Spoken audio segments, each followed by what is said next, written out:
This is BizWatch Nigeria TV News Briefs. Here are the highlights of some news making the rounds today. I am Lola Day. The Naira depreciated against the United States dollar at most segments of the forex market last week due to low supply of the greenback. At the interbank market, the Naira depreciated by 13 kobo to close at 163 Naira 5 kobo to a dollar, while it fell at the Bureau de Change by 2 Naira to close at 169 Naira to a dollar on Friday. Access Bank PLC has published its unaudited result for the 3-month period ended 31st March 2014, showing that the financial institution has continued to focus on improving on its top line while managing its cost base. The first quarter results also revealed progress towards the bank's strategy of delivering profits through sustainable build-up of its loan book.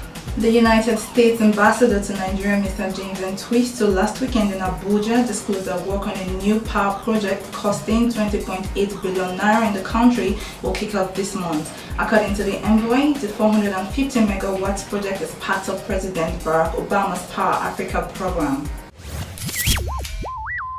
We gather that the federal government has cut down on the number of companies licensed to import petrol in the third quarter from 40 in the second quarter to 27. According to regional industry sources, the 27 companies giving fair right imports by the nation's downstream regulator, Petroleum Products Pricing Regulatory Authority, are expected to import around 1.7 million tons for the period as against the previous quarter's 1.85 million tons. To enhance its operations, First Bank of Nigeria has concluded plans to raise capital through the issuance of a new Tier 2 subordinated Eurobond.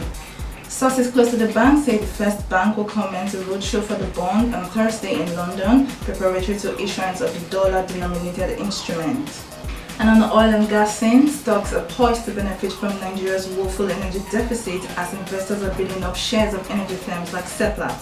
According to a research analyst at UBA Capital PLC, Kayode Omoshebi, there have been positive sentiments by investors in the oil and gas space this year, leading to an impressive gain in oil stocks, with Fort Oil and Seplat leading the pack. And on sports, we gathered that some Super Eagles players like goalkeeper Vincent Inyama has received a whopping sum of 21 million naira as appearance fee for the World Cup. For details on these news briefs, please visit www.bizwatchnigeria.ng. You can also follow us on Twitter at BizWatchNigeria and like our fan page on facebook.com/BizWatchNigeria. That'll be all, but I leave you with the words of Scott Belsky. It's not about ideas, it's about making ideas happen.